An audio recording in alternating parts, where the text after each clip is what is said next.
واپس آ کر اس نے سب کچھ ہانیہ اور لیلیب کو بتایا، جو کچھ بھی وہاں ہوا تھا۔ یہ وہ اتنا خطرناک تھا، تم زندہ کیسے لوٹ آئی؟ میں تب سے یہی سوچ رہی ہوں۔ ہانیہ جو مووی دیکھ رہی تھی، اس نے وہ سٹاپ کر کے اس سے پوچھا، جو مووی کم اور اپنے لیے اب زیادہ چبا رہی تھی۔ وہ تینوں اکثر جب یہ پریشان ہوتی تو مل کر فنی موویز دیکھتی تھی۔ جو بھی ہے، خطرناک کو چھوڑو، تم نے بولا تھا وہ ہینڈسم بھی ہے۔ ریف نے شوق لیتے میں کہا، ہاں اتنا ہینڈسم ہے کہ بیچاری اس سے 20 سوال بھی نہیں پوچھ پائی۔ ہانیہ نے ہیر کو چھیڑتے ہوئے یہ کہہ کر لگایا، جس پر ان دونوں کو گھور کر رہ گئی، یار میری زندگی دو پل کی ہے اور تم لوگوں کو مذاق سوچ رہا ہے۔ وہ پریشانی سے اپنے سر پکڑتے ہوئے بولی، ریلیکس یار، کل واپس سے جا کر اپنا انٹرویو مکمل کرنا۔ ریف نے سنجیدگی سے کہا، پاگل واگل ہو کیا؟ تمہیں کیا لگتا ہے مجھے اتنی شدید نفرت ہے اپنی زندگی سے؟ لیکن ہی تمہیں جاننا ہی ہوگا۔ ہانیہ نے اس کے کندھے پہ ہاتھ رکھتے ہوئے کہا، میں نہیں جاؤں گی، جہنم میں جائے سارے سوالات۔ ہاں، اور جہنم میں جائے تمہارا ڈپلومہ بھی۔ اور ریف بھی ترکی بہ ترکی بولی، I hate the fact that you are right. Good, میں نہیں چاہتی ایک انٹرویو کے چکر میں تم اپنا فیوچر خراب کرو۔ وہ اس کے بال خراب کرتے ہوئے بولی، ہیر بس جاؤ، سوال کرو جواب لو، سیکورٹی گارڈ ادھر ہی ہوں گے، بس اپنا انٹرویو مکمل کر کے نکل آؤ، سمپل۔ ہانیہ نے اسے پوچھ سے کرتے ہوئے کہا، صحیح کہہ رہی ہو، میرے پاس اور کوئی آپشن بھی ہے ہی نہیں سوائے واپس جانے کے۔ وہ لمبا سانس کھینچتے ہوئے بولی، اب ریلیکس اور مووی پر فوکس کرو۔ ریف نے مووی واپس سے پلے کرتے ہوئے بولا تو نہ چاہتے ہوئے بھی وہ مووی دیکھنے لگی، مگر اس کی سوچ بار بار گولڈن بلش آنکھوں پر رکنے لگی۔ اپنے اندر تمام ہمت جمع کر کے وہ واپس سے سینٹرل جیل میں اور اسی کمرے میں جا کر برینڈیو کا انتظار کرنے لگی، جہاں وہ اس سے لاسٹ بار ملی تھی۔ آج اس نے خود کو اچھے سے سمجھایا تھا کہ وہ اس کے سامنے اپنے ایموشن واضح نہیں ہونے دے گی، خاص کر اپنے ڈر کو۔ تبھی دروازہ کھلا اور وہ آ کر کرسی پہ بیٹھ گیا جس پر وہ آخری دفعہ بیٹھا تھا۔ اس کی موجودگی سے ہیر کی جان حلق تک آ گئی، مگر وہ اسٹرانگ نگلی وہی بیٹھی رہی۔ گڈ مارننگ مس برینڈیو۔ اس کی جانب سے کوئی جواب نہیں آیا تو آج بھی اسے وہ کولڈ ہی لگا۔ میں نے سوچا نہیں تھا کہ تم واپس آؤ گی۔ تھوڑی دیر بعد اس کی گہری آواز کمرے میں گونجی، مجھے اپنی اسائنمنٹ مکمل کرنی ہے، کیا ہم وہاں سے شروع کریں جہاں چھوڑا تھا؟ وہ مضبوط لہجے میں بولی، مگر سامنے سے کوئی رسپانس نہیں آیا۔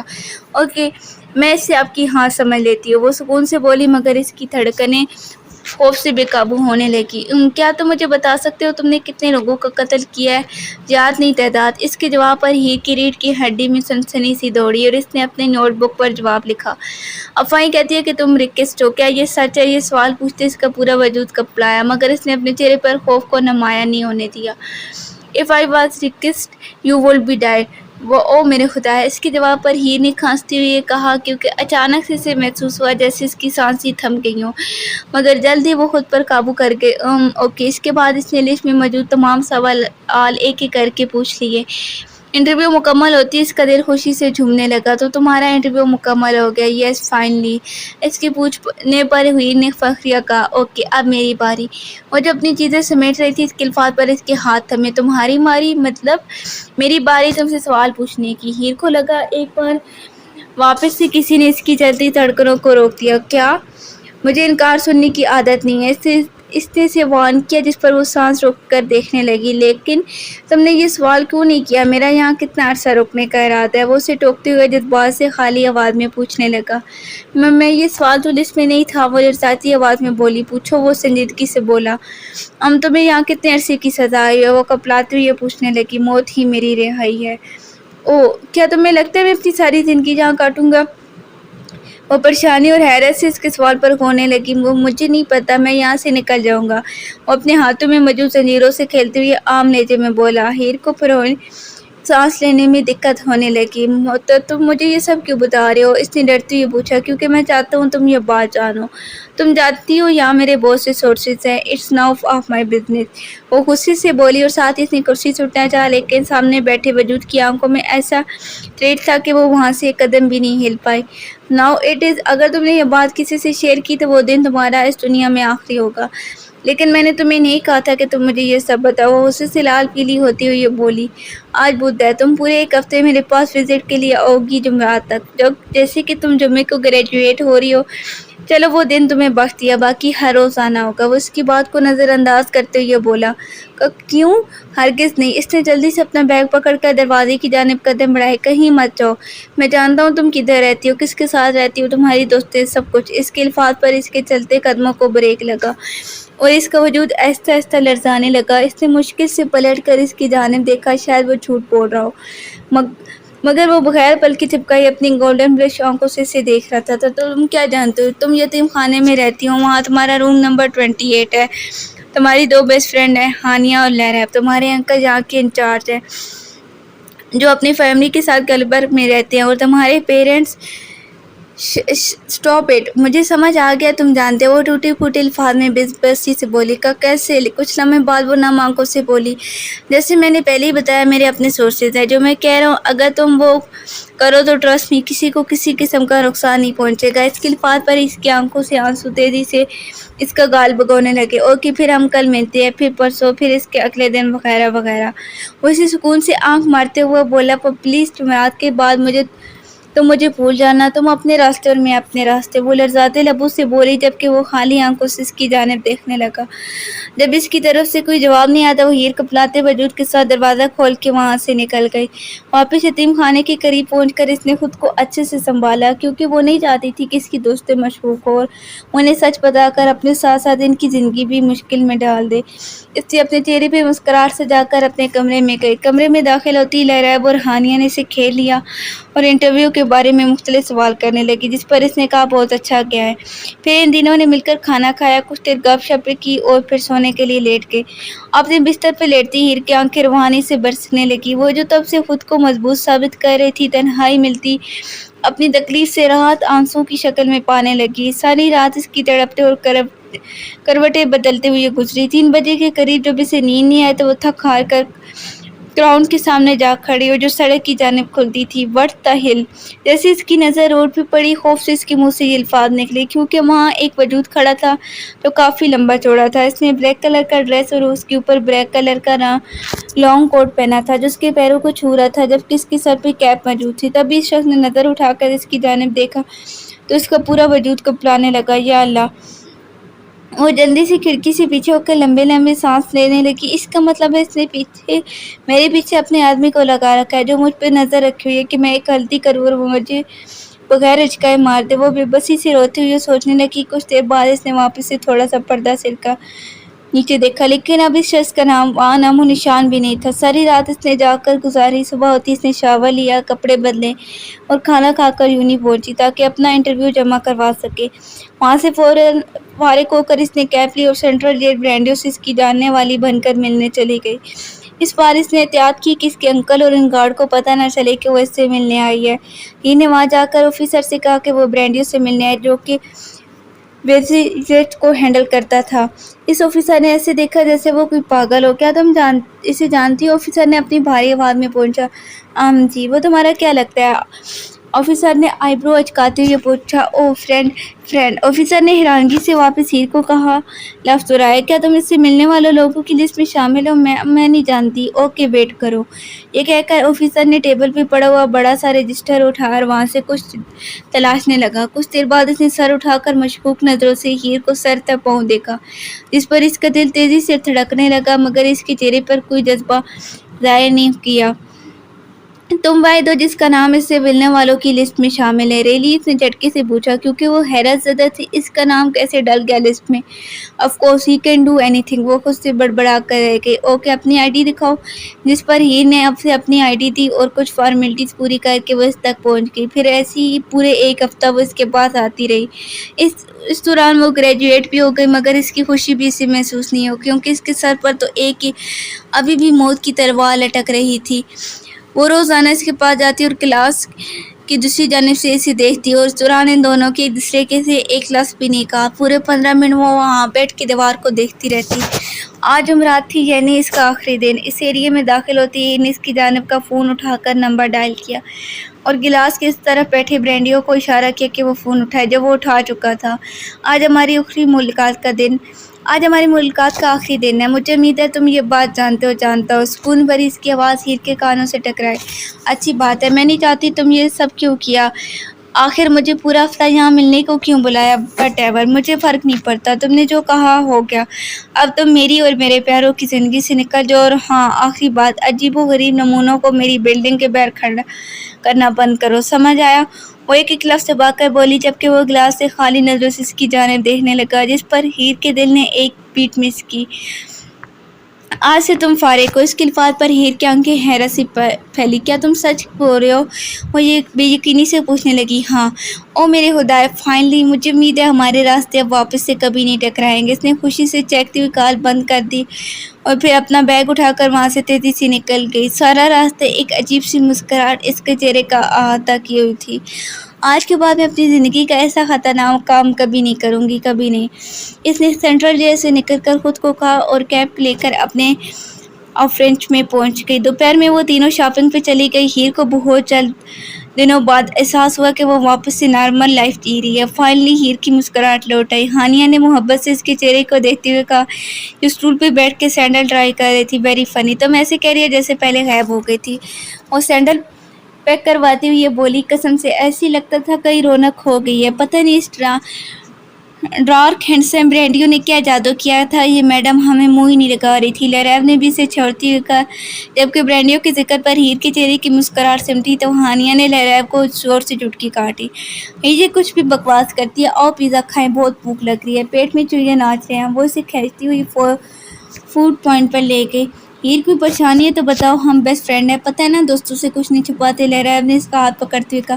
نہیں سیریسلی کچھ نہیں ہے، پتہ ہے نا ہم تینوں کا فیوچر، ہماری اسٹڈی پہ بس اسی کی ٹینشن تھی، کیا کریں گے کیسے کریں، بس یہی ہے۔ او میری جان اتنی فکر مت کرو، ہم تینوں اب جاب سٹارٹ کریں گی، مل کر ایک ڈپارٹمنٹ رینٹ پہ لیں گی، بس پھر بس عیش کرنی ہے، شوروں کو گولی مارو، بس ہم تینوں ساتھ ہوں گے، کبھی نہیں بچھڑیں گے۔ ہانیہ نے اسے آنکھ مرتے ہوئے کہا جس پر وہ نہ چاہتی ہوئے بھی مسکرا دی، کیونکہ ان دونوں سے جھوٹ بولنا بالکل بھی پسند نہیں تھا۔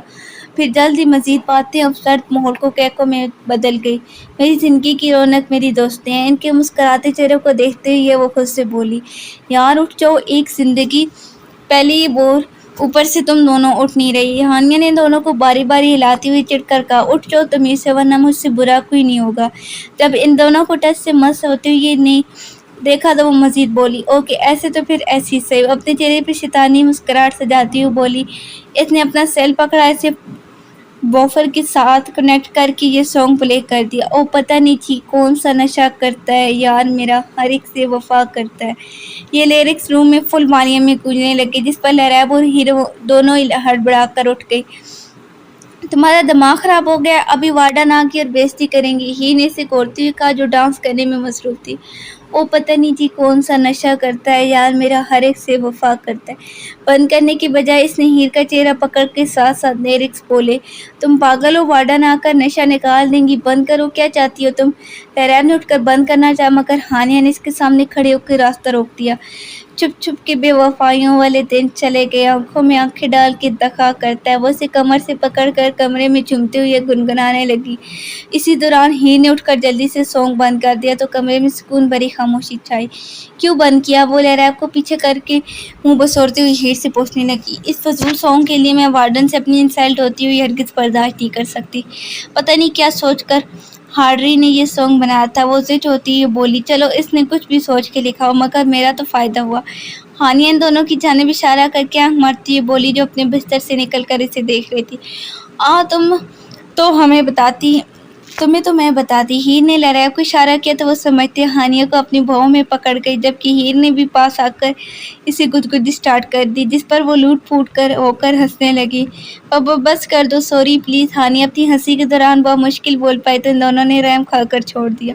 آئندہ بیٹا پنگا لینے سے پہلے یہ یاد رکھنا، لیریب نے کھڑے ہو کر اپنی ہنسی دباتے ہوئے کہا، جبکہ وہ میں سر ہلا کے رہ گئی۔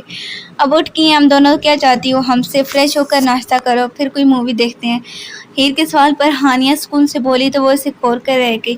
میں کیا سوچ رہی ہوں، مووی دیکھنے سے پہلے لائیو نیوز سن لیں۔ لیریب کے مشورے پر ان دونوں نے ہاں میں سارے لایا تو ہیر نے لائیو نیوز چینل چلا دیا تو وہ تینوں تجسس سے خبریں سننے لگی۔ بریکنگ نیوز، ایٹلین مافیا برینڈیو سینٹرل جیل لاہور سے فرار ہونے میں کامیاب، واٹ؟ اسی لائن پر ان دونوں کے منہ سے بے ساختہ نکلا۔ رپورٹ یہ ہے کہ برینڈیو کی جیل شام 7 بجے کھلی ہوئی ملی، کسی نے بھی اسے جیل سے نکلتے یا وہاں سے بھاگتے ہوئے نہیں دیکھا۔ اس کی جیل میں ایک سوراخ ملا ہے جو ایک مسٹری ہے، وہ ایک انتہائی خطرناک مجرم ہے، اس لیے سب شہریوں سے التجا ہے کہ وہ اپنے گھروں میں بند رہیں، تاکہ کسی کو جانی خطرہ پیش نہ آئے۔ وہاں موجود لوگوں کو صرف ایک انسان پہ شک ہے، ان کو لگتا ہے اس کا تعلق اس کے ساتھ ہو سکتا ہے۔ اس کی یہ رہی تصویر۔ تبھی اسکرین پر ایک پکچر نمودار ہوتی تصویر دیکھ کر ہیر کو سانس لینا مشکل ہونے لگا، کیونکہ یہ اس کی تصویر تھی۔ لہریب اور ہانیہ حیرت سے منہ کھولے اس کی جانب دیکھنے لگی، جو مسلسل نام اشارے لاتے رونے میں مصروف تھی۔ نہ نہیں، میں نے کچھ نہیں کیا، وہ ٹوٹے پھوٹے لہجے میں شدت سے روتی ہوئی بولی۔ تنہائی کا کہنا ہے اس کا نام ہیر ہے اور یہ ویل لڑکی ہے جو برانڈیوں سے اس کے فرار ہونے سے پہلے ملی ہے، اور یہ ایک اسٹوڈنٹ ہے۔ باقی ابھی کنفرم کوئی نیوز نہیں۔ نہیں، وہ حلق کے بل چلائی تو ہانیہ نے اسے اپنے سینے میں پینچ لیا۔ یہ سب کیا ہیر، ہمیں بتاؤ کیا ہوا؟ لہریب نے اس کے بالوں میں انگلیاں چلاتے ہوئے کہا، جس پر ہیر کا پورا وجود کپلا رہا تھا۔ Breaking news! پولیس نے پتہ چلوا لیا ہے، ہیر کا تعلق یتیم خانے سے ہے، وہ اس کو اریسٹ کرنے کے لیے اس کی جانب روانہ ہو چکی ہے۔ یہ لڑکی خطرناک ہو سکتی ہے، سب اس سے احتیاط کریں۔ میں نے کچھ نہیں کیا، میں بے قصور ہوں۔ وہ ان دونوں کے درمیان میں سے اٹھ کر چلائی اور ساتھ ہی اپنے کمرے سے باہر کی جانب بھاگی تاکہ وہ پولیس کے آنے سے پہلے یہاں سے نکل جائے، مگر پولیس پہلے ہی باہر آ چکی تھی۔ پورے یتیم خانے میں ایک الگ سا شور برپا تھا، جبکہ ہوا میں ہیلی کاپٹر بلڈنگ کے اوپر منڈلا رہا تھا۔ ہیر، خود کو سراؤنڈ کر دو، تمہارے حق میں بہتر ہوگا۔ آفیسر کی اسپیکر سے حکیمہ آواز اس کے کانوں سے ٹکرائی۔ اس آواز پر اس کا چہرہ پیلا زرد پڑا اور اس کے پاؤں اپنے کمرے کے دروازے میں تھمے، جبکہ اس کا وجود ہولے ہولے لرزانے لگا۔ میں نے کچھ نہیں کیا، میں بے قصور ہوں۔ اس نے دروازے کو پکڑ کر خود کو گرنے سے سہارا دیا، جبکہ لہریب اور ہانیہ نے آ کر اسے اپنے ساتھ اپنے گلے سے لگا کر کمرے کا دروازہ بند کر دیا۔ ہم جانتے ہیں تم نے کچھ نہیں کیا، پلیز مت رو، وہ سسکتے ہوئے بولنے لگی۔ تبھی ان کے کمرے کا دروازہ کھلا اور دو آفیسر روم میں داخل ہوئے۔ اپنے ہاتھ سر کے پیچھے کرو، انہوں نے زبردستی لہریب اور ہانیہ کو سہلا کر کے اس کے ماتھے پہ بندوق کا نشانہ باندھتے ہوئے حکم دیا۔ ایک اور پولیس وومن نے کمرے میں داخل ہو کر اس کے ہاتھوں کو پیچھے لے جا کر ہتھکڑی باندھ دی اور وہ اسے کھینچتے ہوئے نیچے لے جانے لگی۔ پولیس آفیسر، وہ معصوم ہے، بے گناہ، اس نے کچھ نہیں کیا۔ لہریب بھی سیڑھیوں سے نیچے ان کے پیچھے بھاگتے ہوئے چلانے لگی۔ سر، آپ ایسے کیسے گرفتار کر سکتے ہیں؟ اس نے کچھ نہیں کیا۔ ہانیہ نے ان کے سامنے آ کر راستہ روک کر شدت سے روتے ہوئے کہا، آپ پیچھے ہٹیے، پولیس کے کام میں بندش نہ ڈالیے۔ ایک آفیسر نے اسے پیچھے کرتے ہوئے کہا، لیکن پھر بھی وہ اسے اپنا آپ چھڑوا کر ہیر کے گلے لگ گئی۔ کسی بے قصور کو سزا دو گے تو اللہ کبھی معاف نہیں کرے گا۔ لہریب نے ہیر کو خود کی باہوں میں چھپا کر بے بسی سے سسکتے ہوئے کہا، یہ بے قصور نہیں، گناہ گار ہے، مافیا سے تعلق ہے اس کا، اب پیچھے ہٹو۔ آفیسر نے ان دونوں کو تحمل سے کہا جو اس سے چپکی ہوئی تھی، مگر وہ نظر انداز کرتی ہیر کا منہ سر چومنے لگی، جو محبت اور بے بسی سے روتی ان دونوں کو دیکھ رہی تھی۔ گارڈز! اس نے ان کی جانب اشارہ کیا تو وہ قریب آ کر زبردستی ان تینوں کو علیحدہ کرنے لگے۔ کافی مشکل کے بعد وہ جب کامیاب ہو گئے تو وہ جلدی سے ہیر کو لے کر بلڈنگ کے مین دروازے کی جانب بڑھ گئے۔ ہیر نے دروازے کے قریب جا کر پلٹ کر دیکھا تو اس کا دل اپنی دوستوں کی حالت دیکھ کر پھٹنے والا ہو گیا، جنہیں کچھ پولیس والے زبردستی پکڑ کر اس تک پہنچنے سے روکے ہوئے تھے۔ مجھے تم دونوں سے بہت پیار ہے، تم دونوں اپنا بہت خیال رکھنا، اور پلیز ہم نے جو خواب دیکھے تھے وہ تم لوگ لازمی پورے کرنا، پلیز خوش رہنا، وہ بے قراری سے بولی۔ تبھی آفیسر اسے باہر لے گئے جہاں لوگوں کا ہجوم تھا۔ کچھ لوگ اسے مووی بنا رہے تھے، کچھ خوف سے اسے دیکھ رہے تھے جیسے وہ سچ مچ کوئی دہشت گرد ہو، جبکہ ہیلی کاپٹر کا شور بھی بلڈنگ کے اوپر نمایاں تھا۔ آفیسر نے اسے بازو سے کھینچ کر پولیس کار میں بٹھایا۔ اسے پہلے ہیڈ کوارٹر میں لے جاؤ، کچھ سوالوں کے جوابات چاہیے۔ برانڈی ابھی یہیں ہوگا، یہ کافی فائدہ مند ثابت ہو سکتی ہے۔ ہیڈ آفیسر نے گاڑی چلانے والے آفیسر سے کہا، یس سر۔ آفیسر نے فرمانداری سے جواب دیا تو ہیر کو لگا آج اس کی زندگی ختم ہو گئی ہے۔ سارا راستہ وہ خاموشی آنسو بہاتی رہی، اس نے ایک لفظ بھی نہیں کہا۔ اسے صرف یہ محسوس ہو رہا تھا جیسے کوئی اس کی زندگی کو چل کر چلا گیا، اور وہ بس اسے جاتا ہوا دیکھتی رہی۔ کافی دیر بعد اچانک سے گاڑی رک گئی تو وہ سر جھکائے ہوئے آفیسر کا انتظار کرنے لگی، وہ آئے اور اسے گاڑی سے باہر نکالے۔ تبھی دروازہ کھلا، باہر نکلو، دو ٹک کے لہجے میں کہا گیا۔ اس نے سر اٹھا کر اس کی جانب دیکھا، جس کی داڑھی کافی بڑی ہوئی تھی اور اس کی آنکھوں میں بلیک گلاسز موجود تھے۔ ہیر کو وہ عجیب لگا، مگر وہ اس بات کو مانتے ہوئے گاڑی سے باہر نکل آئی، یہاں وہاں دیکھنے لگی جہاں صرف ویرانی اور تاریکی تھی، کوئی ہیڈ کوارٹر یا جیل موجود نہیں تھی۔ وہاں جو ہلکی پھلکی روشنی ہو رہی تھی وہ صرف کار کی لائٹ کی وجہ سے تھی۔ وہ اس کی جانب بڑھا تو اس کے ہر قدم کے ساتھ ہیر کی دھڑکن تیز ہونے لگی۔ قریب آ کر اس نے ہتھکڑیاں کھول دیں، پھر وہ پیچھے ہٹا اور اپنی گلاسز اتار کر داڑھی مونچھ نکالنے لگا، جبکہ وہ پھٹی ہوئی آنکھوں سے اپنے سامنے کھڑے وجود کو دیکھنے لگی۔